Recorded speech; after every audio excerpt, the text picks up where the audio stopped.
Hello friends, आज हम आप सभी के लिए लेकर आए हैं इतिहास के ऐसे प्रश्न जो कि सभी प्रतियोगी परीक्षा के लिए बहुत ही महत्वपूर्ण होने वाला है। अगर आप किसी भी एग्जाम की तैयारी कर रहे हैं तो एक बार इन सवालों को जरूर पढ़ें। तो चलिए शुरू करते हैं।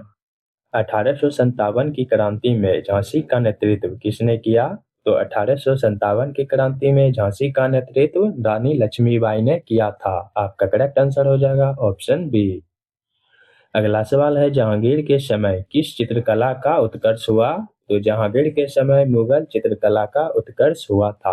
आपका करेक्ट आंसर हो जाएगा ऑप्शन सी। अगला सवाल है, औरंगजेब ने कौन सा कर पुनः लगाया? तो औरंगजेब ने जजिया कर पुनः लगाया था। आपका करेक्ट आंसर हो जाएगा ऑप्शन सी। अगला सवाल है, बौद्ध धर्म में अष्टांगिक मार्ग का संबंध किससे है? तो बौद्ध धर्म में अष्टांगिक मार्ग का संबंध मोक्ष का मार्ग से है। आपका करेक्ट आंसर हो जाएगा ऑप्शन सी। अगला सवाल है, महावीर स्वामी को ज्ञान की प्राप्ति कहाँ हुई? तो महावीर स्वामी को ज्ञान की प्राप्ति रिजुपालिका नदी के तट पर हुई थी। आपका करेक्ट आंसर हो जाएगा ऑप्शन सी। अगला सवाल है, मगध साम्राज्य का उत्कर्ष किस नदी घाटी में हुआ? तो मगध साम्राज्य का उत्कर्ष गंगा नदी घाटी में हुआ था। आपका करेक्ट आंसर हो जाएगा ऑप्शन बी। अगला सवाल है, नंद वंश का अंतिम शासक कौन था? तो नंद वंश का अंतिम शासक था धनानंद। आपका करेक्ट आंसर हो जाएगा ऑप्शन बी। अगला सवाल है, अशोक के अभिलेख मुख्यतः किस भाषा में है? तो अशोक के अभिलेख मुख्यतः प्राकृत भाषा में है। आपका करेक्ट आंसर हो जाएगा ऑप्शन सी। अगला सवाल है, अशोक के शिलालेख किस लिपि में है? तो अशोक के शिलालेख ब्राह्मी और खरोष्ठी ये दोनों लिपि में है। आपका करेक्ट आंसर हो जाएगा ऑप्शन सी। अगला सवाल है, सातवाहन वंश का संस्थापक कौन था? तो सातवाहन वंश का संस्थापक था शिमुक। आपका करेक्ट आंसर हो जाएगा ऑप्शन बी। अगला सवाल है, अमरावती स्तूप का संबंध किस धर्म से है? तो अमरावती स्तूप का संबंध बौद्ध धर्म से है। आपका करेक्ट आंसर हो जाएगा ऑप्शन सी। अगला सवाल है, गुप्त काल में भूमि दान किसे कहा जाता था? तो गुप्त काल में भूमि दान अग्रहार को कहा जाता था। आपका करेक्ट आंसर हो जाएगा ऑप्शन बी। अगला सवाल है, मुद्रा राक्षस नाटक के लेखक कौन थे? तो मुद्रा राक्षस नाटक के लेखक थे विशाखा दत्त। आपका करेक्ट आंसर हो जाएगा ऑप्शन बी। अगला सवाल है, हैंसोंग भारत किसके शासनकाल में आया? तो हैंसोंग भारत हर्षवर्धन के शासनकाल में आया था। आपका करेक्ट आंसर हो जाएगा ऑप्शन बी।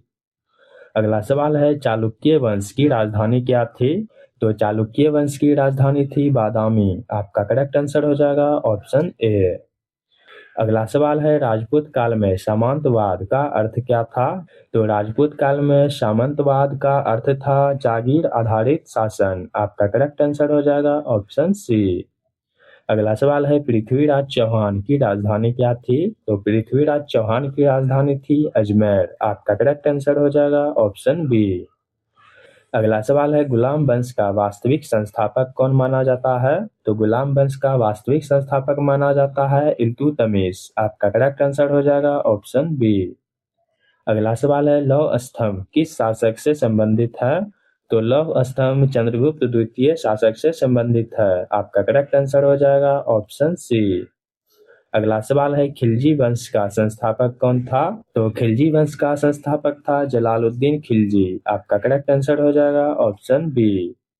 अगला सवाल है, अलाई दरवाजा का निर्माण किसने कराया? तो अलाई दरवाजा का निर्माण अलाउद्दीन खिलजी ने करवाया था। आपका करेक्ट आंसर हो जाएगा ऑप्शन सी। अगला सवाल है, तुगलक वंश में मुद्रा प्रयोग का असफल प्रयोग किसने किया? तो तुगलक वंश में मुद्रा प्रयोग का असफल प्रयोग किया था मोहम्मद बिन तुगलक। आपका करेक्ट आंसर हो जाएगा ऑप्शन बी।